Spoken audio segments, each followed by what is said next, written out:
Baignons aux premières lueurs de 2020.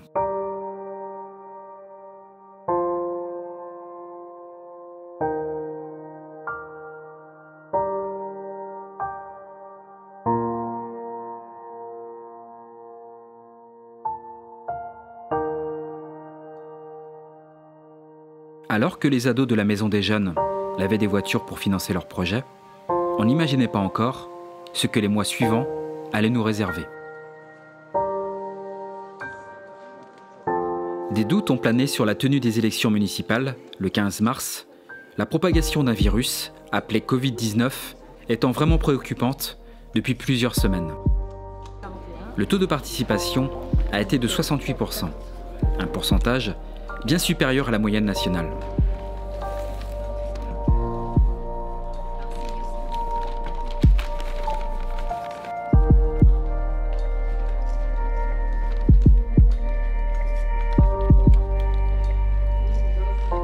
Au final, la liste Baignons tout simplement, emmenée par Sylvie Ourmand, l'emporte avec 63% des voix.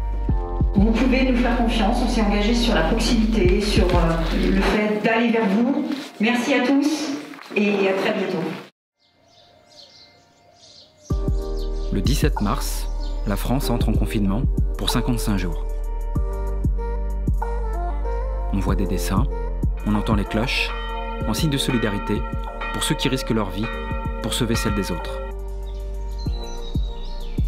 Le temps suspend son vol et la nature, plus belle que jamais, reprend ses droits.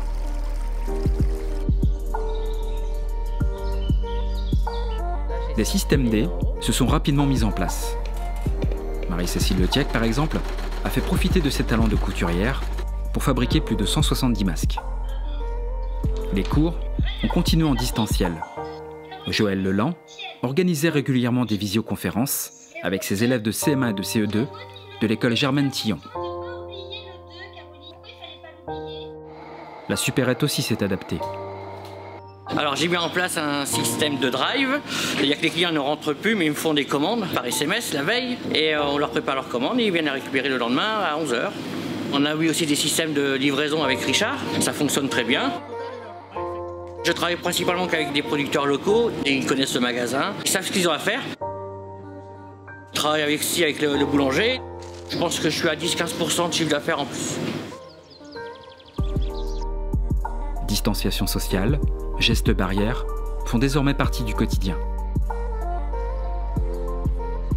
En attendant leur réouverture au public, les restaurants ont proposé des plats à emporter.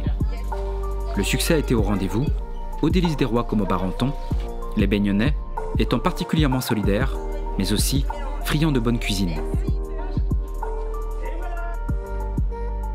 Ce 8 mai ne ressemble pas à un 8 mai. La cérémonie des 75 ans de la victoire mettant fin à la Seconde Guerre mondiale en Europe a eu lieu sans public.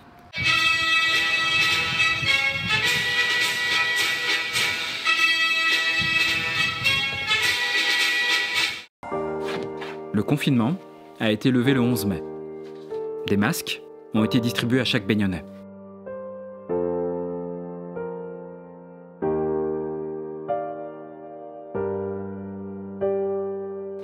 L'installation du nouveau conseil municipal s'est déroulée à la salle des fêtes et à huis clos en raison du contexte sanitaire. J'ai été élue au mois de mars finalement par la population et je suis entrée en fonction fin mai.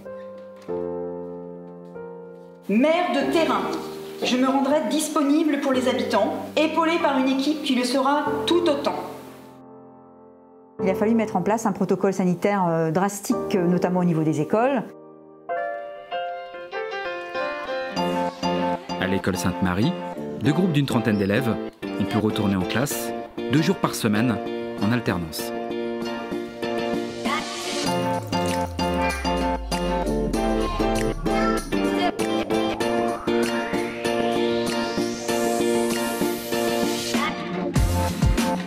Ça a été très lourd à gérer pour nous parce que tout reposait sur les mairies et les écoles. On a essayé de visualiser comment les enfants et les parents pouvaient circuler, arriver, repartir sans se croiser. Les enfants, ils s'adaptent très vite en fait, hein. Ils nous surprennent toujours, c'est incroyable, hein. Ils ont une capacité d'adaptation incroyable. Les bars et restaurants ont également été autorisés à servir sur place pour le plus grand plaisir des Baignonnais.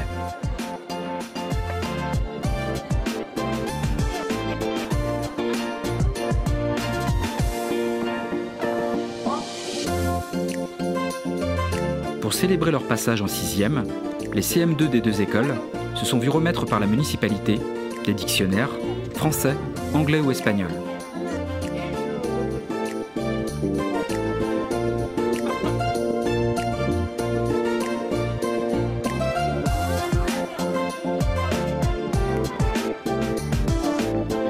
L'ambiance était festive en ce dernier jour d'école.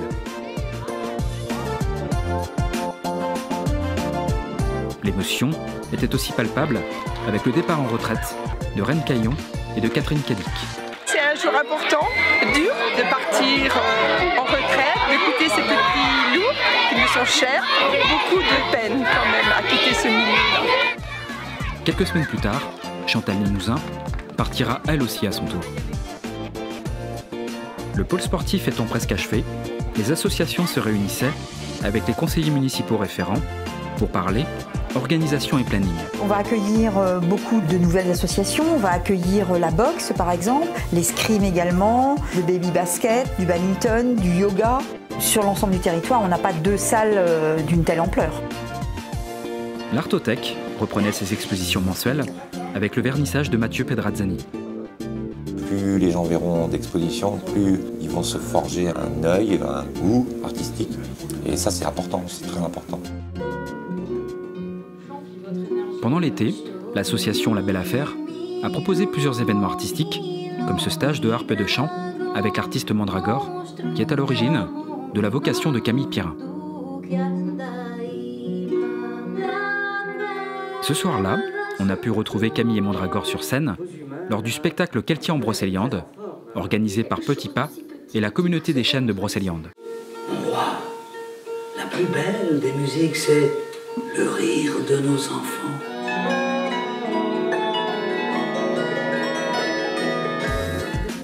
Yann Jandot est mandaté par l'Association des maires de Bretagne et APF France Handicap pour faire adhérer l'ensemble des communes du Morbihan à la charte d'accessibilité. Moi j'ai pu tester un fauteuil roulant par exemple, on se rend compte que c'est très technique et qu'il y a des tout petits aménagements très pragmatiques que l'on peut faire pour changer la vie des gens à mobilité réduite.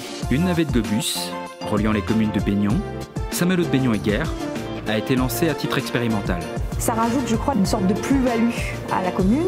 Maintenant, il faut aussi être réaliste et se rendre compte que cette ligne de bus, elle a un coût. L'expérimentation sera prolongée en 2021. La chapelle Sainte-Reine a plus de 300 ans d'histoire. Reconstruite à l'identique, au moment de l'expropriation du camp de Côte-Quidan, les Baignonnais continuent de célébrer son pardon chaque année. Chaque 25 septembre, la nation rend un hommage solennel aux anciens harkis qui ont combattu pour la France au cours de la guerre d'Algérie. Bouchouk, Baignolais d'adoption, était un de ceux-là. Bouchou nous a quittés le 8 mai 2016. Preuve de son attachement à la commune qu'il a si bien accueillie, il décide de léguer sa maison et son terrain à la mairie de Baignon avec pour seule contrepartie l'entretien de sa tombe.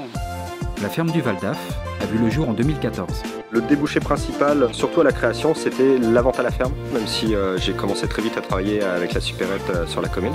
Petit à petit, j'ai trouvé d'autres systèmes de débouchés, notamment la mise en place de circuits de distribution de paniers, de l'approvisionnement de restauration et un petit peu de circuits courts en travaillant avec d'autres supérettes des communes avoisinantes. J'ai maintenant suffisamment de clientèle pour ne pas avoir besoin d'en chercher plus loin.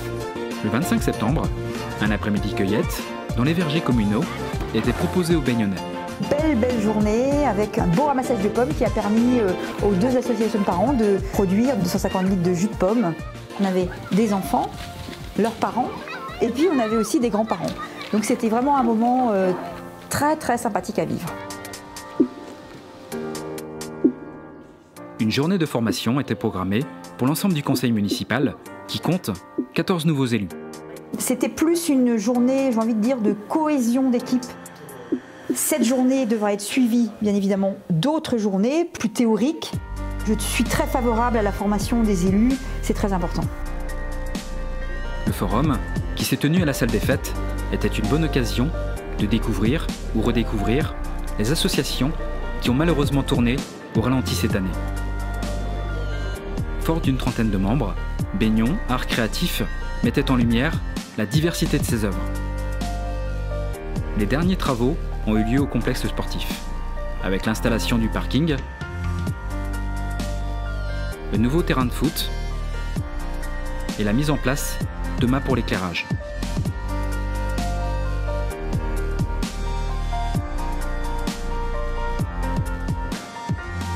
Le restaurant scolaire s'équipe aussi avec de nouvelles chaises et tables pour les enfants de maternelle.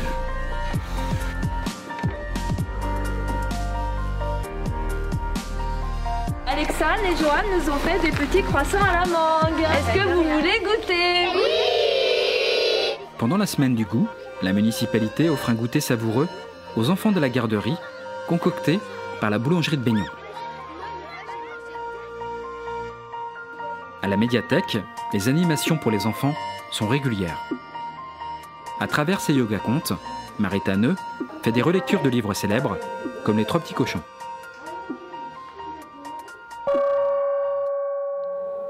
Le 8 novembre 1820, 6 femmes, dont 5 originaires de Baignon, ont prononcé leurs vœux dans cette église, donnant naissance aux Sœurs de l'Instruction chrétienne. Le second confinement a limité le nombre de personnes pour fêter ce bicentenaire. Une plaque y a été dévoilée. À cause de la seconde vague, la salle des sports n'a pas pu ouvrir ses portes aux associations le 2 novembre comme prévu. Seuls les enfants de 2 écoles l'ont foulée pour la première fois. C'était très important que cette salle résonne des cris des enfants. C'est absolument essentiel. Je voyais venir ce deuxième confinement parce qu'on commençait à avoir vraiment des cas à Baignon. Fin novembre, les activités sportives extérieures ont pu reprendre pour les jeunes. Encadrée par Freddy Langlais, la VLS en dénombre une cinquantaine de 6 à 17 ans. Les footballeurs de l'OCB, de Poussin à Junior, sont près de 75. Les U16 s'entraînent avec Clément Portal, leur coach, avec l'espoir de pouvoir reprendre leur championnat.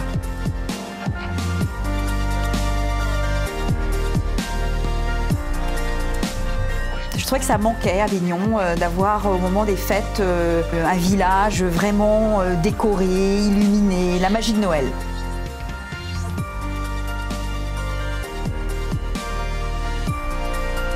En attendant l'ouverture de sa crêperie place de l'église, Morgane Descrêpes a eu la bonne idée d'installer un chalet juste à côté pour nous faire découvrir ses délicieuses recettes. L'année 2020 s'achève ainsi. Patience, résilience, le découragement est beaucoup plus douloureux que la patience. Je pense que tous ensemble, on y arrivera. 2021 est une autre année, il faut y croire, il ne faut rien lâcher, tous ensemble.